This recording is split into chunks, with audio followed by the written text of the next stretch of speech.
সাৱধানৰ মৰণ নাই বুলি কয়। সেইকাৰণে লোভে পাপ পাপে মৃত্যু। কোনোবাই যদি ঘৰত বহিয়ে বেছি টকা কমাম বুলি ভাবে সেইটো কেতিয়াও হ'ব নোৱাৰে। আজি আমি বিধায়ক হৈছোঁ 2 ঘণ্টা 3 ঘণ্টা হওঁ, আৰু 2 ঘণ্টা 3 ঘণ্টা খুব বেছি 4 ঘণ্টা হওঁ। তাৰপিছত আমি আজি বিধায়ক 5 বাৰ। সেইকাৰণে কষ্ট কৰিলে ৰত্ন পায়। আমি যদি বহিয়ে ভাবি থাকোঁ যে আমাৰ বহুত টকা আহিব আৰু ইজি মানিত যাওঁ, ইজি মানিত কোনো নাযাব। আৰু ক'ৰবাত যদি টকা ইনভেষ্টমেণ্ট কৰে তাত চাই ল'ব লাগে এইটো ফ্ৰড হয় নেকি, বা প্ৰকৃতাৰ্থত এই টকাটো উচিত জেগাত আমি পৰিব নাই। মোৰো ইঞ্চুৰেঞ্চ আছে, ইঞ্চুৰেঞ্চ চবৰে থকাটো ভাল, SIP চবৰে আছে। সঁচাকৈ আমি SBI নিচিনা বেংক, গভৰ্ণমেণ্টৰ লগত থকা বেংক আছে, হয়নে নহয়? তেনেকুৱা জেগাত আমি টকাবোৰ ইনভেষ্ট কৰিলে ভাল, তাৰপৰা ৰিটাৰ্ণ আহিব।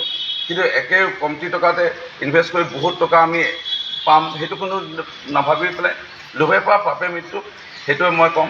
সেইকাৰণে আমাৰ অসমৰ আপোনালোক প্ৰস্তাৱ আহিছিল নেকি এনেকুৱা ধৰণৰ ষ্টক? এনেকুৱা প্ৰস্তাৱটো আপোনালৈও আহিছে চাগে, মোলৈও আহিছে, চবলৈ আহে। এইবোৰত নোযোৱা ভাল। প্ৰকৃতাৰ্থত আজি যদি বিধায়ক হোৱাৰ কাৰণে 2 টকা আজি কমাব পাৰিছোঁ, ঘৰ এটা বনাব পাৰিছোঁ, বা গাড়ী এটা কিনিব পাৰিছোঁ। যদি আজি মোৰ 18 বছৰ, মোক কাজিয়া লগা, ক'ৰবাত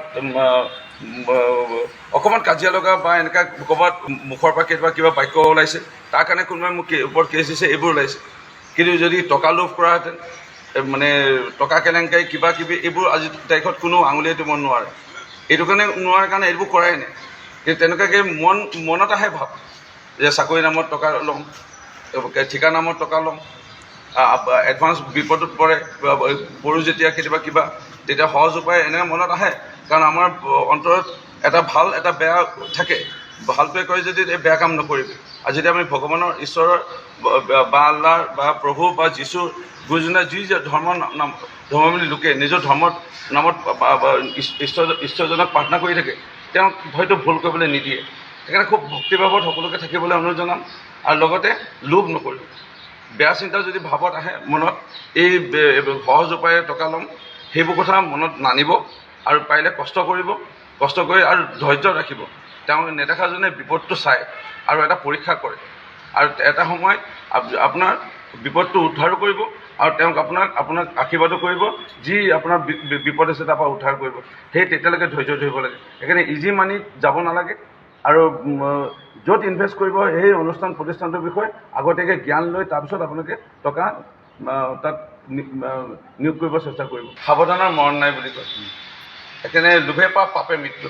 কোনোবাই যদি ঘৰত বহিয়ে বেছি টকা কমাম বুলি ভাবে সেইটো কেতিয়াও হ'ব নোৱাৰে। আজি আমি বিধায়ক হৈছোঁ 2 ঘণ্টা 3 ঘণ্টা হওঁ, আৰু 2 ঘণ্টা 3 ঘণ্টা খুব বেছি 4 ঘণ্টা হওঁ। তাৰপিছত আমি আজি বিধায়ক 5 বাৰ। সেইকাৰণে কষ্ট কৰিলে ৰত্ন পায়। আমি যদি বহিয়ে ভাবি থাকোঁ যে আমাৰ বহুত টকা আহিব আৰু ইজি মানিত যাওঁ, ইজি মানিত কোনো নাযাব।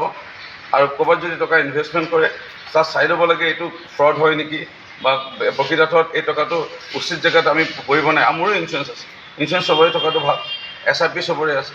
সঁচাকৈ আমি SBI নিচিনা বেংক, গভৰ্ণমেণ্টৰ লগত থকা বেংক আছে, হয়নে নহয়? তেনেকুৱা জেগাত আমি টকাবোৰ ইনভেষ্ট কৰিলে ভাল, তাৰপৰা ৰিটাৰ্ণ আহিব। কিন্তু একে কমটি টকাতে ইনভেষ্ট কৰি বহুত টকা আমি পাম, সেইটো কোনো নাভাবি পেলাই লোভে পাপ পাপে মৃত্যু, সেইটোৱে মই ক'ম। সেইকাৰণে আমাৰ অসমৰ আপোনালোক প্ৰস্তাৱ আহিছিল নেকি এনেকুৱা ধৰণৰ ষ্টক?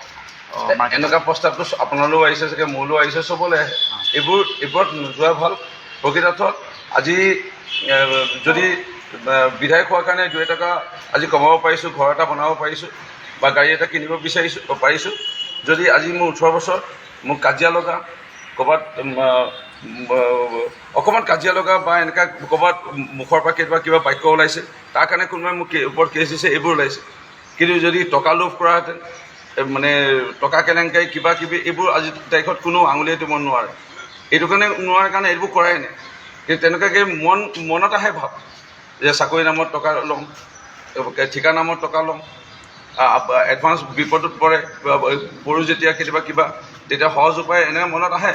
কাৰণ আমাৰ অন্তৰত এটা ভাল এটা বেয়া থাকে। ভালটোৱে কয় যদি এই বেয়া কাম নকৰিবি। আৰু যেতিয়া আমি ভগৱানৰ ঈশ্বৰৰ বা আল্লাহ বা প্ৰভু বা যীশু গুৰুজনাই যি ধৰ্মাৱলী লোকে নিজৰ ধৰ্মৰ নামত ঈশ্বৰজনক প্ৰাৰ্থনা কৰি থাকে, তেওঁক হয়তো ভুল কৰিবলৈ নিদিয়ে। সেইকাৰণে খুব ভক্তিভাৱত সকলোকে থাকিবলৈ অনুৰোধ জনাম। আৰু লগতে লোভ নকৰিব।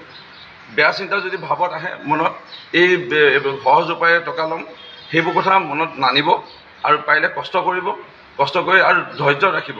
তেওঁ নেদেখাজনে বিপদটো চায় আৰু এটা পৰীক্ষা কৰে, আৰু এটা সময়ত আপোনাৰ বিপদটো উদ্ধাৰো কৰিব আৰু তেওঁক আপোনাক আশীৰ্বাদো কৰিব, যি আপোনাৰ বিপদ আছে তাৰ পৰা উদ্ধাৰ কৰিব।